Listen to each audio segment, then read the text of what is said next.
قال رسول الله صلى الله عليه وسلم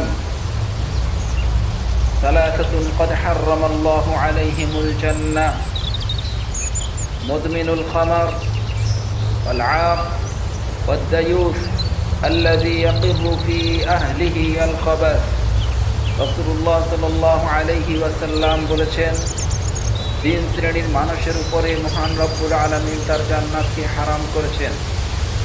এক, মুদমিনুল খামার, যারা মদ ও নেশা জাতীয় দ্রব্য গ্রহণ করে পান করে।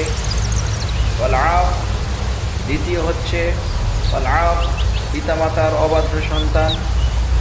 তৃতীয় হচ্ছে আদ-দায়ুস আল্লাযী ইয়াকিরু ফি আহলিহি আল খাবাস, ওই পুরুষ যে তার পরিবারের সদস্যদের মধ্যে অশ্লীলতা ও বেহায়াপনাকে মেনে নেয়।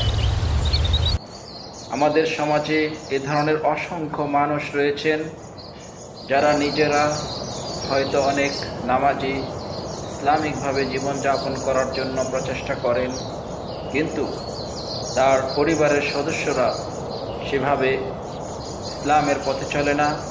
অশ্লীলতা, বেহায়াপনা, বেপর্দা, ফ্রি মিক্সিং ইত্যাদি অন্যায় অপরাধে তারা লিপ্ত।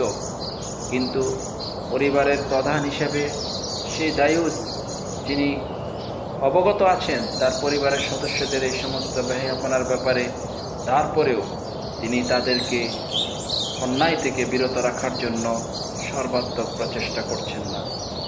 আমরা সাধারণত মনে করে থাকি দায়ুস নারীদেরকে বোঝানো হয়, আসলে এটি ভুল। প্রকৃতপক্ষে আরবি ভাষা ও ইসলামিক পরিভাষায় দায়ুস পুরুষকে বলা হয়, এমন পুরুষ যে তার পরিবারের সদস্যদের অশ্লীলতা ও বেহায়াপনাকে প্রশ্রয় দেয় এবং এই সমস্ত অন্যায় অপরাধকে মেনে নেয়।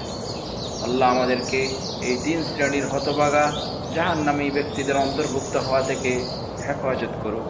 আমিন।